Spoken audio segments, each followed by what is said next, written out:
Hello and welcome to Fight Network Boxing Weekly. Corey Erdman alongside Morgan Campbell. It is the early morning here in the studio, so let's wake ourselves up. Let's go ahead and ring this bell and get it started. There's an extra loud ring this week. Super loud. We're taping this at about 9 a.m. on Wednesday, which means that Alexander Povetkin and Marius Wach are going to fight sometime within the next 2 hours. So unfortunately, we won't be able to give you any sort of analysis on that fight because we haven't seen it yet. It's happening as we speak. It is a pretty loaded card in Russia. About 4 world title fights on that. Denis Lebedev, Latif Coyote, they're going at it on that card. Cesar Swenka's making a title defense as well, and the Wach fight. And they made it available fairly last minute on internet pay-per-view for about $9.99. And Morgan, this is a model that's been around for quite some time with Go Fight Live. We've seen it with different things and whatnot.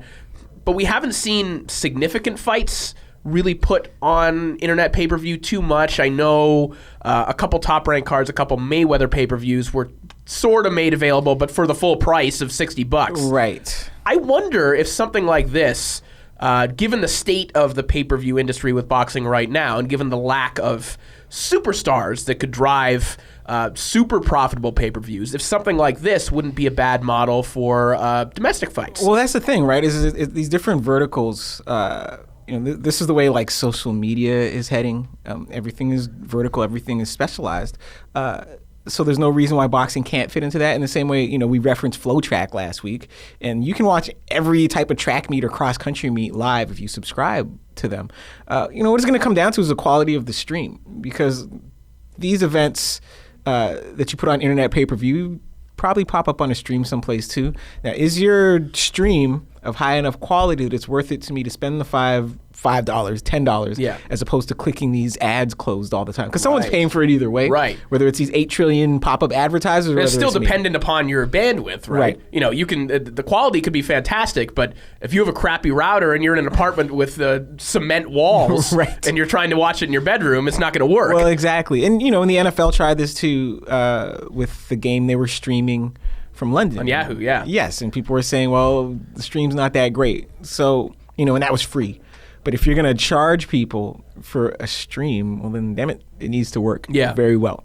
Well, I know that Box Nation kind of tried that model, and I believe it still is what they do. We don't get Box Nation here in North America, but I believe if you have Box Nation in the United Kingdom, you also get a free web stream if you want to watch it on your computer at any time, which is probably why if you illegally stream fights, they're almost always from the Box Nation feed, because people could very easily just grab it off the other window on their PC, right? Not that we advocate Not that we would ever do anything like that. I've ever done that. No. I do it the legit way. We used to call those fights for Wealth TV. I used to watch those on my tablet. Well, that's because Wealth TV put them on. Yeah. It was 99 cents for the month. Yes. That was the best deal in boxing, man. That was the best deal in boxing. No wonder I'm not still doing those fights. 99 cents. I subscribed to Wealth TV. Of course. Only to watch. And they had all this other stuff that I didn't watch. But I'm like, if I can watch one quality card, like I saw Adonis Stevenson on there and stuff. Yeah, man. Like if I can watch one quality card a month for $1, like Roman Gonzalez, Juan Francisco Estrada. Yeah. Brian Valoria. Yes. In a fairly crazy fight was on Wealth TV as well. Yeah, and I paid less than that. I paid twice as much as that to get this coffee over here. Yes, I know. The internet is full of cheap people. Most of us, and that describes most of us, but there are things I will pay $1 a month. $1 a month? Yeah. I can do that. And if you can't pay $1 a month, you are irredeemably cheap. Right. And then if you do that, if you paid that 99 cents, you got to watch programming like, people partying on yachts or rolling in piles of money and stuff like that. Just sort of gaudy, gaudy displays of wealth and opulence. What is that all that channel was? Well, that's all it was, but now it's changed over. Now it's AWE. It's sort of like a hyper right-wing channel, and they are the most fervent endorsers of Donald Trump. Okay. Like, I'm still on the mailing list, obviously, so every day I get an update about how Trump is leading in a poll somewhere. Oh, my goodness. Even when he's not. I get the update that he is. So it's that's the way that it's gone. No more boxing. Once in a while they'll have a card, but lots of Donald Trump coverage anyway. Okay, well, yeah, well, that's not worth $1 a month to me. They should pay me $1 a month. It pays their bills, though. Yeah, apparently. Because someone wants to pay for it. I'll tell you a fight I would pay money for. Yes. It's one that's happening this weekend. Yes. If you have an HBO subscription, you get it anyway. It's Timothy Bradley and Brandon Rios at the Thomas and Mack Center in Las Vegas, Nevada. Two of maybe my favorite fighters, I think, in the world. Two of the more fascinating Characters, yes. Intellectual studies in boxing. These guys are very unique in how they carry themselves. Two of the more enjoyable guys to talk to because they'll give you straight answers on basically everything. But it's hard to think of a better action fight that could be made in boxing between two championship caliber fighters, to use Top Rank's lawsuit jargon. We'll get into that a little bit later. But it's hard to think of a better action fight that could be made between two top level guys. I could think of some maybe at 105, but really as you keep climbing up the weight classes, I can't think of too many that promise the type of action that this one does. Yeah, well, it depends on which Timothy Bradley shows up. Because the Timothy Bradley, we always expect to see, and the Timothy Bradley that I expected to fight Marquez was, I will box as long as I can Timothy Bradley until I get punched hard, and then I will brawl Timothy Bradley. Yes. Who's a guy who's shown up subsequently. Yeah. Which is why he struggled in subsequent fights, and I just knew he was going to show up against Marquez and lose that way. It didn't happen. He boxed the whole fight. So we'll see what happens with Teddy Atlas in Timothy Bradley's corner, and if Bradley can discipline himself to box for 12 rounds. Well, I'm not sure that he can. The part of me that wants an action fight doesn't care if he doesn't box for 12 rounds. Yeah. But the guy that wants to see what Tim Bradley's actually capable of wants to see, hey, Tim Bradley, let's see if you can box for 12 rounds.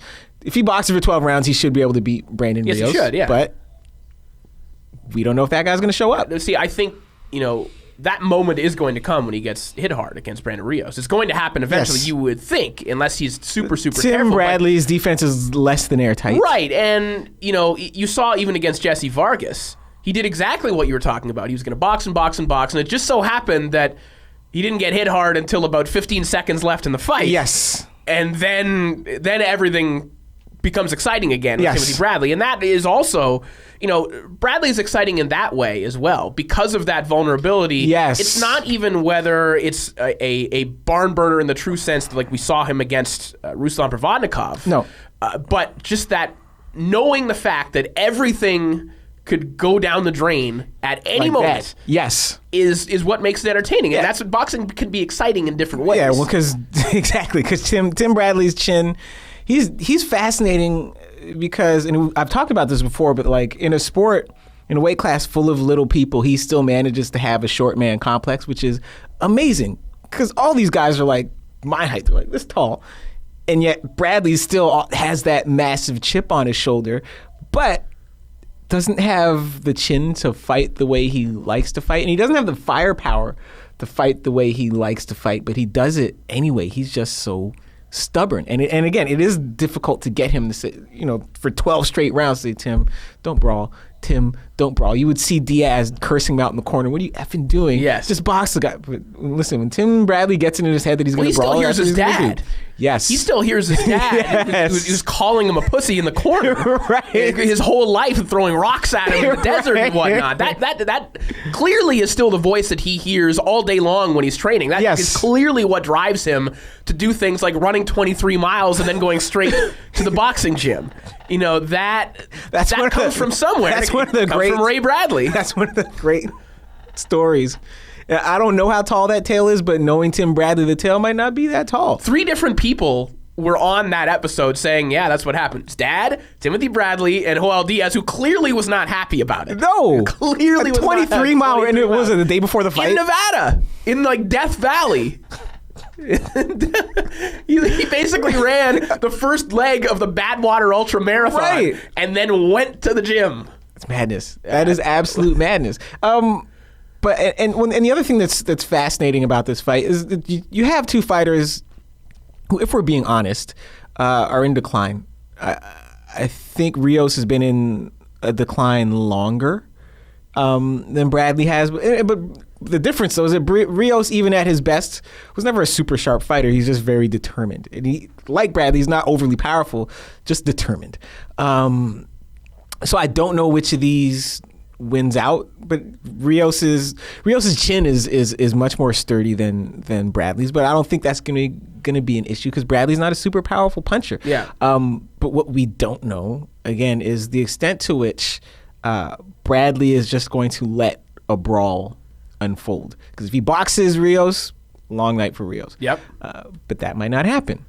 I think the major question, as always with Rios, is he going to have the gas tank to keep that going for 12 rounds? Is he going to be able to track Timothy Bradley down if Bradley wants to get on his bicycle and he wants to box for the entire fight? No, but I don't think so. We'll see. We'll talk a little bit more about this. Yes. Fight. I think there are other angles to get into with this. We're getting the wrap signal from the first segment. We'll be right back. We'll talk a little bit more about Timothy Bradley and Brandon Rios and plenty more when we return on Fight Network Boxing Week.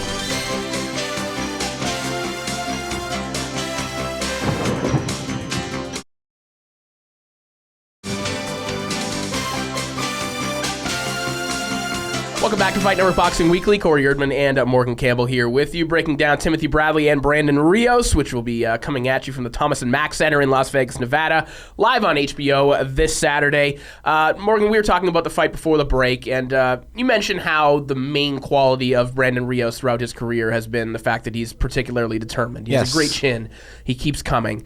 And I felt, especially over the last two fights with Timothy Bradley, that the narrative around Bradley has gone in that direction as well. And I think that is selling Bradley a little bit short. Because suddenly the way that people talk about Timothy Bradley is that he's a guy who just tries really hard, and as a result, he has become successful. And every fighter has that in them. I mean, every fighter has a particular level of determination, a desire and a need to win, but you can't just say that and ignore the fact that Bradley is also very talented in a lot of ways. Yes. And I think that overall, that manifests itself in people kind of underrating Timothy Bradley. Well, and again, the whatever we're calling determination here often, again, works to Bradley's detriment. It works against him. Yes. Because he says to himself, well, why should I rely on skill? I'm just going to walk through this guy and try to knock him out, even though my record shows I don't knock anyone out. And this isn't even something that we're speculating about. He comes out and says, I have knockout power. I'm more powerful. But when you look at his record, there's all these decision wins. Right, exactly. But this time will be different. Yeah. I'm going to knock this guy out. And often he fights that way. Again, makes for exciting fights, not necessarily good for Tim Bradley's health. So he gets it in his head that determination, that his determination, his resolve, are going to be what makes the difference between winning and losing for him. And often it's not that. You set the determination level high, perfect, but go box the guy, and things will go much more smoothly for you. But Tim Bradley, again, just often gets it in his head that that's not what it is. But the debate about the quality of Tim Bradley as a fighter and where he ranks amongst the world's best is one that's fairly polarizing. I know Bleacher Report put up a poll of sorts of the different kind of media outlets and their pound-for-pound rankings, kind of an aggregation of that. Bradley was as high as number 4 pound for pound and as low as not ranked at all in the top 10. And you don't really see that with any other fighter. No. Every other fighter, there's a consensus somewhere within, the number 1 and 10. I think Bradley's the one guy that bounces. Number 4 pound for pound is pretty generous. Yeah, for Bradley. Number 4 might be high, but not in the top 10 at all. Is not how I view him. Anyway, he's at least in the neighborhood. Yeah, top 10 neighborhood. I mean, let's not pretend like the Jesse Vargas fight until those final 15 seconds wasn't a cakewalk for Timothy Bradley. Those were two guys that were on entirely different skill levels. Yes. And he showed that. He just got caught at the end of the fight. What Tim Bradley has is, I was going to say an Achilles heel, but he's got a couple of them, right? He's like, from grade 9 English class. You talk about the Greek heroes, and they had the fatal flaw. And Timothy Bradley's is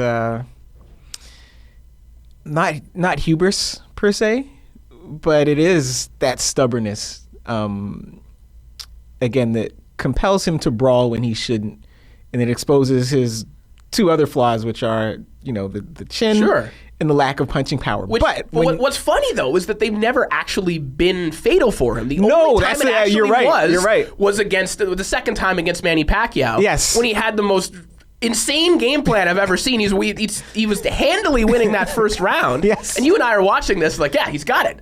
He's got it all figured out, and then he just kept trying to fire right hands and knock Pacquiao because out. In his head, gave it away. Yes, because in his head he's going to do the same thing Marquez did. Yes. He's not a powerful puncher. You're right. Yeah, it's always a near fatal flaw. Yeah, but he always kind of survives. He gets through. But at the same time, it'll catch out to him. Maybe not this fight because Rios isn't super powerful. But it could. Yeah, over the course of 12 rounds. He hits plenty hard enough, I would think. Yeah, he'll get Bradley's attention. He hits every bit as hard as Ruslan Provodnikov does. You're right. And Provodnikov nearly had him out of there a couple times. You're right. So it could be. It absolutely could be. And I wonder to what the effect of having Teddy Atlas in the corner. Exactly. Because Teddy Atlas, I'm always interested to see how. It's one thing to really know boxing. It's one thing to have been a trainer. It's another thing to get back into it when the sport has evolved. Mm-hmm. So we'll see if Teddy Atlas is kept current on training and current on methods and current on the science, or is he going to come back and train Bradley the way he used to train guys, in 1998 when he was a super active trainer, right? Supplements, just drink raw eggs. You know what I mean? Well, is he still doing it that way? Well, I wonder how. Don't lift weights. I wonder how much input he has in that element of Bradley's training. It's not like Bradley needs any help with getting in shape. Right. There might be no fighter who is in better shape than Timothy Bradley in the world of boxing. A 23-mile run is probably the last thing a fighter needs to do. Yes. Tim Bradley, stop with the 23-mile runs, of please. Course, yeah. But hey, he just wanted to do it just to prove that he could do it. No training prior. He just wanted to go and do it. But there is that question about Atlas, who has remained in and around the sport. Obviously, he has his gyms and still works with kids and whatnot, but nowhere near as actively as he had in the past.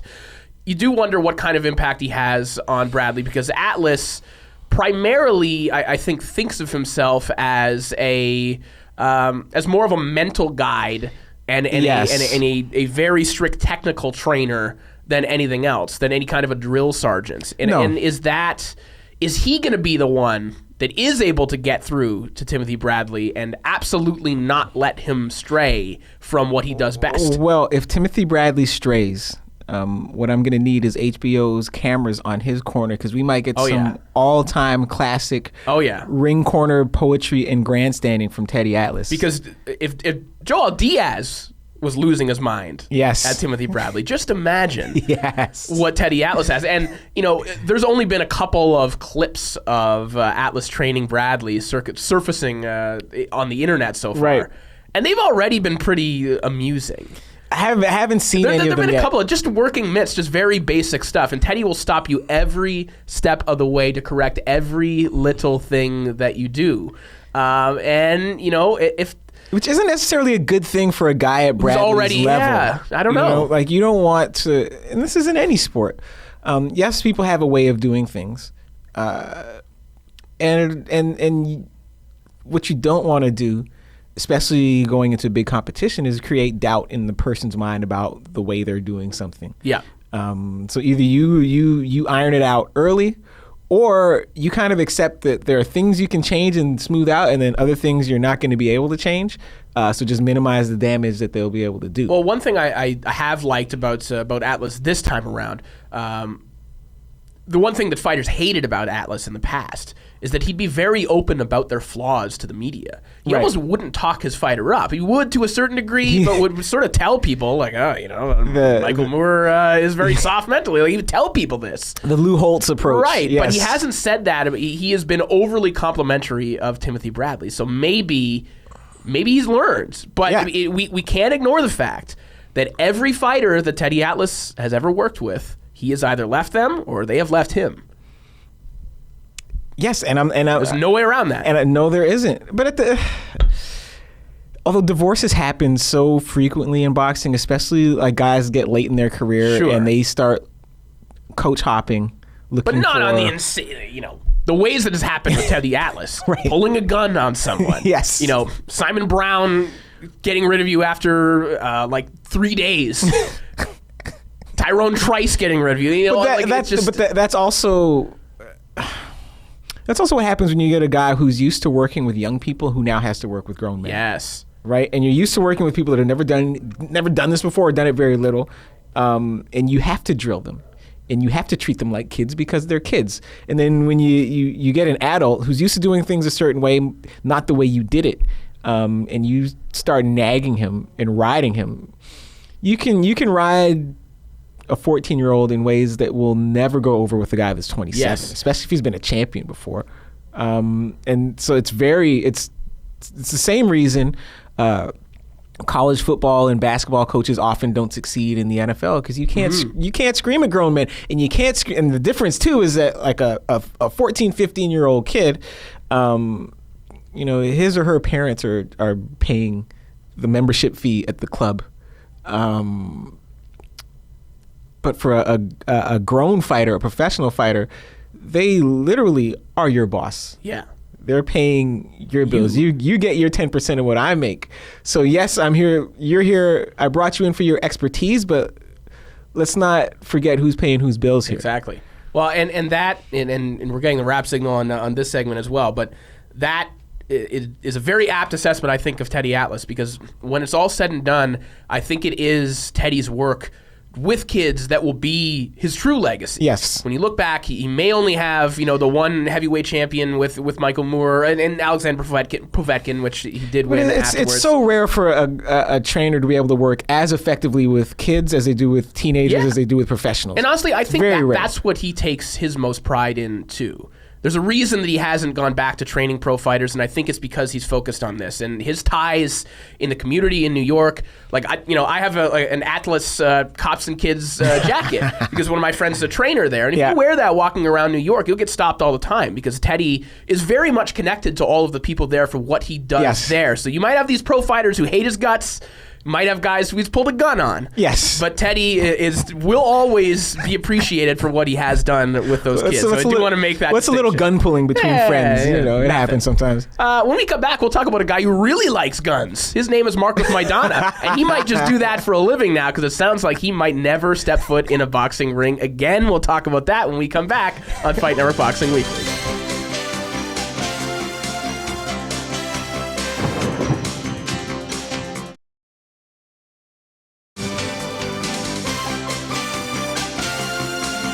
Welcome back to Fight Network Boxing Weekly. Corey Erdman and Morgan Campbell here with you. We were discussing gunplay before the break, and what an apt opportunity to bring up Marcos Maidana, who apparently might never fight again.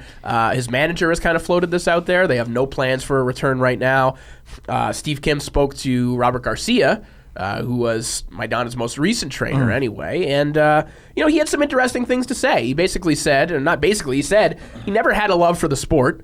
He wasn't a guy who really, truly loved to get in there and box, but he made roughly $12 million from his last 3 fights, and he doesn't really care about the spotlight, so he might just go back to Argentina and stay there. And I say more power to him. Yeah. What's wrong with that? Yeah. And again, we talk about this all the time because, observers and fans will tell that fighter he needs to get back in the ring, but how many of you, if you got $12 million over the course of 12 months, would go back to your regular job? Especially if that job involved getting punched in the stomach and punched in the face. And as much of a warrior as Maidana is and has been, if you get the opportunity not to get punched in the nose 50 times a day, you're going to take it. I don't blame him at all. It's not like he's young. He's into his 30s. You see him between fights, he blows up. He gets fat. Yep. And I'm sure he's also just as tired of the yo-yo dieting. I mean, he probably can't wait to just get big and fat and round like Roberto Duran did. And that's that. And he went through the same struggle throughout his career. Yeah. There's a guy, he didn't like to cut weight. Maidana really clearly, he does it. But, and how effective would he really be if he came back? Because then he has to cut 50 pounds or more probably to get down to 147 or even to 154. No, and then how effective is he really going to be? What's going to happen? He's going to get beaten up by Keith Thurman or Right. someone in the top 10 at welterweight. And what is that really worth? No, and I never begrudge any athlete from retiring from any sport. Period. It doesn't matter what age they retire at. If they feel like retiring, good for them. Because if they don't love the sport enough to keep going, why should they keep doing it? And we as a society, we can't figure out what we admire more. Someone who keeps going out there for the money, or someone who says, my life is about more than just making this money.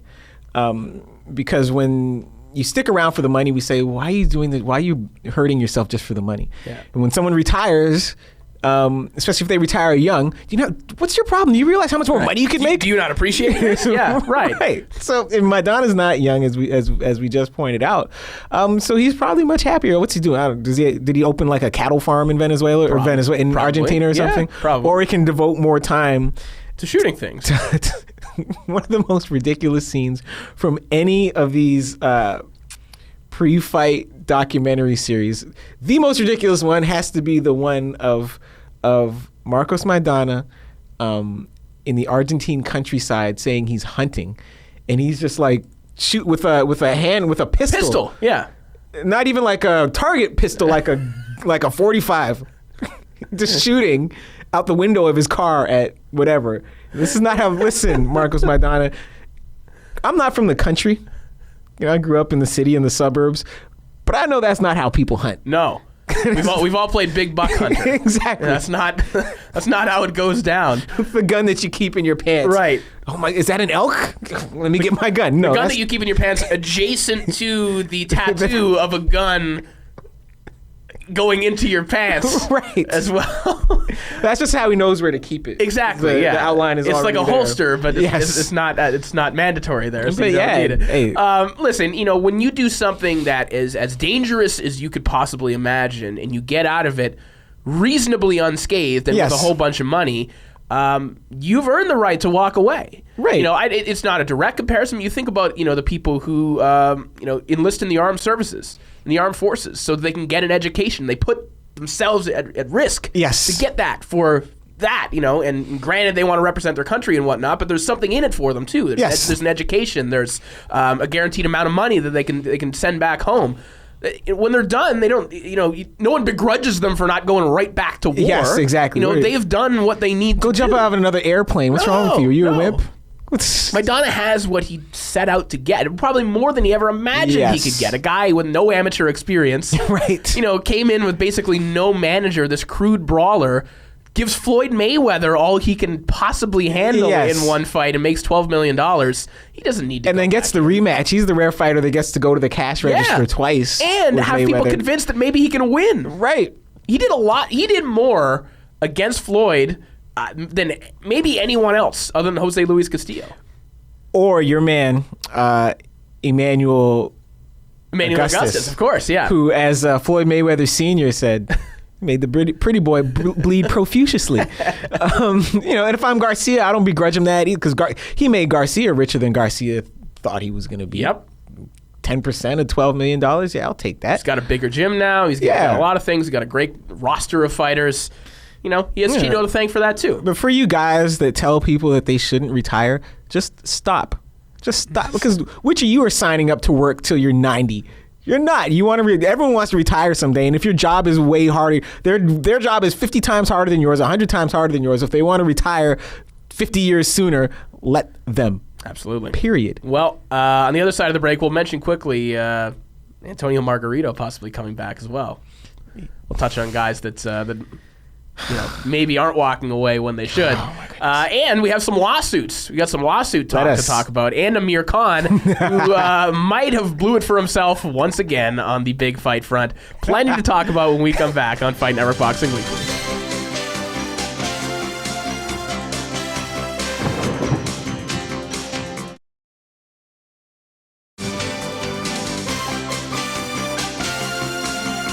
Welcome back to Fight Network Boxing Weekly. Corey Erdman, Morgan Campbell here with you. We talked about Marcos Maidana, a Robert Garcia fighter who we think has chosen to walk away from the sport of boxing. How about another Robert Garcia fighter who is doing the complete opposite and maybe coming back? Well, not maybe. He is coming back against all logic. Antonio Margarito making a return to the ring after a 4 or 5 year hiatus, after a reconstructed cyborg eye, is going to return to the ring, and Top Rank is trying to find him a fight, maybe on a solo boxeo show in California. What was Margarito's last fight? Was it Cotto? He hasn't fought since Cotto. And remember how difficult it was for him to get a license? Yes. To fight? That fight was basically on the verge of not happening up until the day of the fight. Because I remember we were doing coverage of that here, and we're like, I don't know if this fight's happening. Yes. Because he was flying to Arizona, to everywhere, to get medical clearance to step inside the ring. So who is going to give Antonio Margarito a license to fight? He's going to have to fight like in the Cayman Islands or something. Is he, though? Because his last international waters. His last fight was in New York. Yeah. They let it happen. That is true. And top Rank's willingness to put him in the ring. Anyone can get a license. It's very easy to get a boxing license, even if you've been knocked out 40 times. I mean, look what happened here with Vivian Harris here in Toronto. Yep. Right. And Ontario always prides itself on being a safe jurisdiction. Here you have a guy who might have failed a brain scan. Have a guy who passed out in the ring one time. After a headbutt, yeah. After a headbutt, yep. He still got a license. It's on the same night as Donovan Razor Ruddock. Yes, 51-year-old Donovan Razor Ruddock, who might be right back in the mix since Ray Olubuwale and 89-year-old Kirk Johnson are about to fight. Speaking of guys that Teddy Atlas got into a fist fight with, right? Everything comes full circle. Point is, anyone can. It's easy to get a boxing license, but that doesn't mean a promoter has to sign you up, has to put you in a fight. I don't even know what the value is in Antonio Margarito right now. I don't know that he has a name, but is it a big enough name? Maybe it is a big enough name. Morbid curiosity about about his first fight and then his first real fight. It's not like it does anything for the fighter that ultimately winds up beating him, but it draws attention to the fact that fighter exists. Yes, that's about all that you really get out of that fight at this point. We reference Antoine Eccles a lot here because he's kind of like the lowest you can set the bar, right? He has a name because in 1992 or whatever he fought for a world title, and people just sign him up to put him on their resume. So is this where Antonio Margarito is? I mean, we haven't seen him get starched, across Midwestern America in the same way we have with Antoine Eccles. Well, yeah, because he's doing it at a higher level because he has Top Rank behind him. Right. Well, we haven't seen him yet, and what makes this troubling is that no one will really discuss how absurd this is, how dangerous this is. Yes. Because people don't have any sympathy for Antonio Margarito because of the whole hand wrap thing. Yes. So because people think, in my opinion, unfairly, people think that Antonio Margarito was cheating in every fight throughout his entire career. Which is absurd, by the way. No, not necessarily. Well, not every fight, but a lot of fights. Like if you think the first time you ever thought to put plaster on his hand wraps was against Mosley, yeah, that's absurd. That's ridiculous. But I think it's also ridiculous. That's like saying, since we're keeping it 80s, that the only time Panama Lewis mixed a special bottle was when Pryor fought Arguello, and then the only time Panama Lewis shaved gloves. Yes. Was Luis Restro Billy Collins. Like, clearly that happened. If this happens at the high level, they've tried it before. But it's equally as ridiculous to suggest that every commission, in major commissions that he was fighting with, didn't find it every other time. Or didn't find it the night of Miguel Cotto. Well, let's remember, it wasn't like the commission that figured out something was wrong with the gloves. It was Nazem Richardson. Said, hey, wait a minute. Yeah. Something's wrong with that glove. Point is, like, Margarito probably cheated more than he has. It's not different from steroids. Yeah. I listen. I completely when you test positive, that wasn't the first time. It wasn't the first time you took steroids. You'd been on a program, and that was the one time you got Remember caught. when Ron Washington got caught with cocaine? Yes. He said that the first time he ever snorted cocaine was like when he was 64, Right. despite the fact that he played Major League Baseball in the 60s, when in the 70s. When no one was testing. Yeah, exactly. When, as our good friend Arturo Marcano will tell you, a lot of Major League players in the 70s, and this is at the point now where Major Leaguers are making 10 times as much, 20 times as much as, the Winter League salary. Yeah. But they would still go and play in the Winter Leagues. And our friend baseball historian Arturo Marcano will tell you that a lot of guys would still go to Venezuela and play in the winter because it was easier to get drugs there. Yes. But yet Ron Washington's first time. First time. Right. But that is a reason why people don't have sympathy for Margarito. Yeah. But it's amazing, too, that this one guy gets to symbolize both sides of what's wrong and dangerous about boxing. Yeah. And again, Top Rank. After the guy cheats, and he's endangering the lives of other Top Rank fighters, yet they still sign him up. And now that he's endangering himself, they still sign him up. So I guess for people who, a lot of mainstream fans were only introduced to boxing through Manny Pacquiao and Top Rank, and they think that those are the guys that do everything right because they're not Mayweather, because they're not Al Heyman. Just a reminder that Top Rank took a guy who put plaster in his hand wraps and gave him another contract. And now this same guy is the biggest fight in boxing. Yes. And now this same guy is blind in one eye, and they're trying to give him another contract. So let's not hold them up as people who do everything right, because again, that's almost everything that's wrong. The only thing that's missing from this mix is steroids. But that's two of the three big things that are wrong with boxing, that can always go wrong with boxing, that Top Rank has signed off on. Well, and we'll expound upon Top Rank and their wrongdoings, or their follies at least, when we come back, because they have a lawsuit with Mr. Al Heyman, and they had to amend that lawsuit after the first one got thrown out. We'll talk about the current one when we come back on Fight Network Boxing Weekly.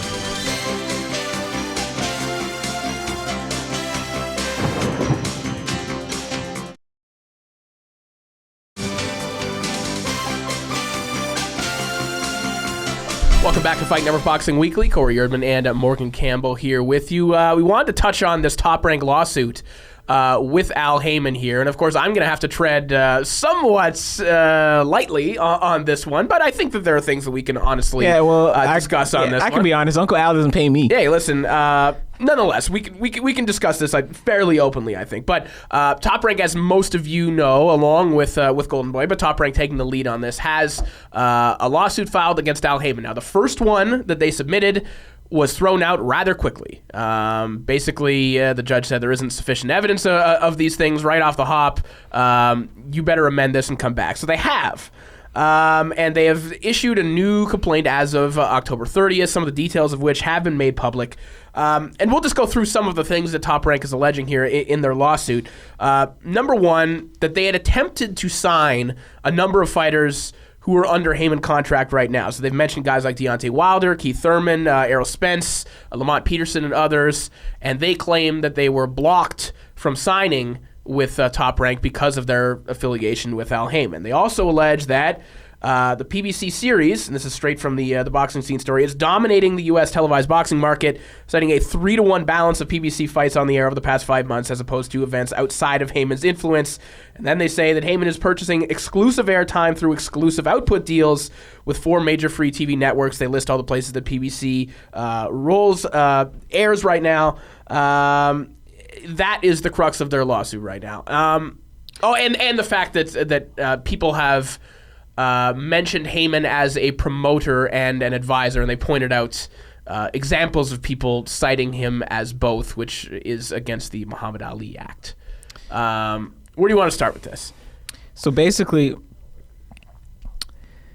Top Rank is suing, and Golden Boy is suing because Heyman did better business than they did. You could put it that way, yep. So can Major League Soccer sue the NFL because the NFL is on TV more? And Major League Soccer says, no, well, we want Sundays at 1 p.m. Well, you can have Sundays at 1 p.m., but just the NFL's pay for on. it. Right. And now the TV, I mean, the companies decided to make these deals. That's the It's thing. not like Heyman just decides to put anything wherever he wants. Heyman's not forcing NBC, No. CBS, Spike to do anything. Because they could, if CBS, and CBS has, we were talking about this yesterday, but CBS Sports still airs cards from Greg Cohen Promotions on, Sunday afternoons and whatnot. Well, so it's not also- like other promoters can't possibly get on there. And also, that's just not something you sue over. That's just how the TV business works. The only thing any TV station has to sell is airtime. Yeah, be it in the That's form it. of commercial or a program. Right. So, and the two ways they sell airtime are, we have this great show. Boxing Weekly brings in 8 trillion viewers a week. Mm-hmm. And we bring in so many viewers that the TV station says, hey, advertiser, you want all these eyeballs?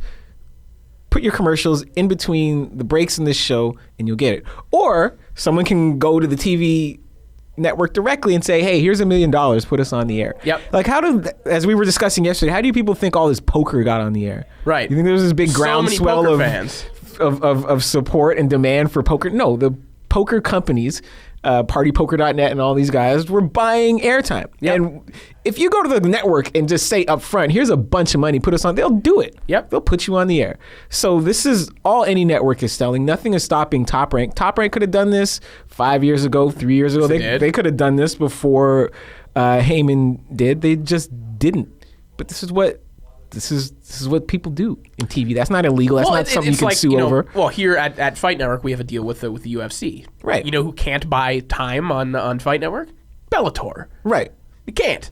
Right. And it's not like Bellator's, hey, we really want some stuff on Fight Network, but we can't. Right. There's nothing you can do about But that. after that deal expires, Bellator can... They can swoop in and they say, hey, can would make you a like to bid. air Bellator? Before the deal was made, Bellator could have been the people making the Right. exclusive deal here. So Well, and the other, of course, the other allegation is that Heyman's preventing these guys from signing with Top Rank, and it is true that no Heyman fighter is signed with Top Rank. That is the truth. But if Heyman is truly an advisor and he's effectively acting as an agent to these guys, then they can sign wherever they want. yes. Wherever they want. You can't call up Scott Boras, Right. if you're the Mets. And say, hey, man, why did Yoenis Cespedes just sign with Right. whoever, this offseason? Right, yeah. So I don't know that there's a lawsuit there. Are the Blue Jays gonna sue Scott Boras when Cespedes signs? Yeah, with Right. You Like, can't. hey, you prevented them from coming to Toronto. Listen, he's an advisor. He gives Right. advice. Now, the allegation that he acts as both advisor and promoter is something that's been out there for quite some time, and obviously I can't speak too much to that. But what I will say, he has a network of different promoters that he works with. Yes, This group of Michelle did the show here in Toronto. Yes. Could be Mayweather Bella Promotions, does, DeBella. Yeah. Leon Margulis does the other ones. What I will say is that the Muhammad Ali Act that has language about preventing someone from doing that does so to prevent people from grifting fighters and taking more money than Yes. they deserve from the fighters. Heyman, as we understand it, and there was that great article in Playboy quite recently that sort of gave somewhat of a lens into who Al actually is, pointed out that he takes less than the common manager. So if you talk to any boxer who is under contract with Al Heyman, and they're not telling you this out of fear, they're telling you this out of the fact that he gets them more money than they would have received anywhere else, and takes less money off the top than anyone else ever has. So Top Rank is suing for the right to continue unimpeded, giving fighters less money instead of more money. And Right, and putting Antonio Margarito in the ring. And putting Muhammad Ali, Antonio- in fact, is supposed to protect fighters. Yes. Here is a guy who is doing what he can. And, of course, there are criticisms about mismatches and whatnot, but again, you ask the fighters about their business dealings with their advisor, Right. and they will always have glowing reviews. And as if an Antonio Margarito fight is going to be anything other than a mismatch. Because either he fights someone who's good and he gets slaughtered, or he fights someone who is so atrocious that he has a chance to win the fight, in which case, why is this fight taking place? One guy has ever left Al Heyman. One guy. Who was that? Andre Durrell. He came right back. Right? Yeah. He went to SMS Promotions and he came right back. Yes. SMS if- Promotions. If there were such egregious, business dealings going on here, people would leave. Yes, they would. Unless this is a monopoly too, and it's all I don't know. I don't think this lawsuit goes anywhere. No. There's a lot of money on the line, but I really think that this one probably gets thrown out as well. Yeah, and they should just take that money and devote it to doing better business. Yeah, probably. All right. When we come back, we're going to give you our YouTube picks of the week. We're going to talk about some classic fights that you might want to add. We're going to add it to the playlist. Yes. We'll talk about that. Give you our picks when we come back here on Fight Network Boxing.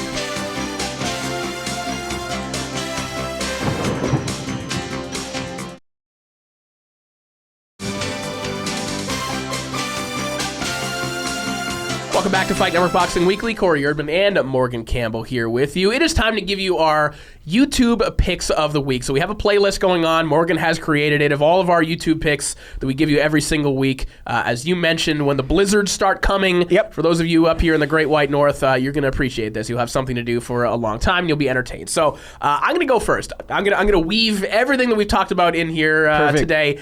We brought up Top Rank and TV time buys. They used to have a deal with ESPN. Put on some great fights back in the 90s. So I'm going to give you one. Tyrone Trice versus Kevin Pompey. Mr. Excitement versus Tyrone Trice. This was the time between...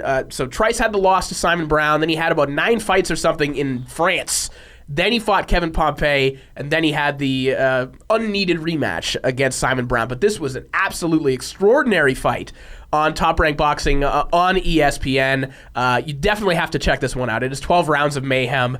Great addition to this playlist. Okay, perfect. And my pick is, because we're on the heels of the Rugby World Cup and the New Zealand All Blacks have won, again, first back-to-back champs, and they're the spark plug on that team, this guy would come off the bench every game and just make stuff happen, is Sonny Bill Williams. We might have mentioned Sonny Bill Williams on here before, but Sonny Bill Williams also boxes, has a win over Franz Botha. That's right.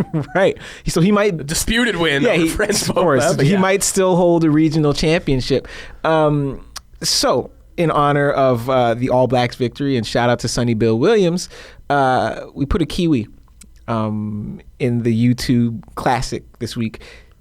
David Tua versus the president, Ike Beabuchi, from 1997, an HBO fight. So 1997 is kind of late in the game for us, but 1997, this fight, 12 rounds, broke the CompuBox record for most punches from a heavyweight fight. Had more punches in this fight than in the Thriller in Manila, even though the Thriller in Manila was 15 rounds, 14 rounds. So check this one out. Disputed decision, could have gone either way. Really close fight. Super exciting fight. Yeah, an absolute classic. You guys will absolutely love both those fights. Check them out, and of course, check us out next week. That is all the time we have for this week's edition of Fight Network Boxing Weekly. It is Corey Erdman. It is Morgan Campbell. We'll see you guys next week.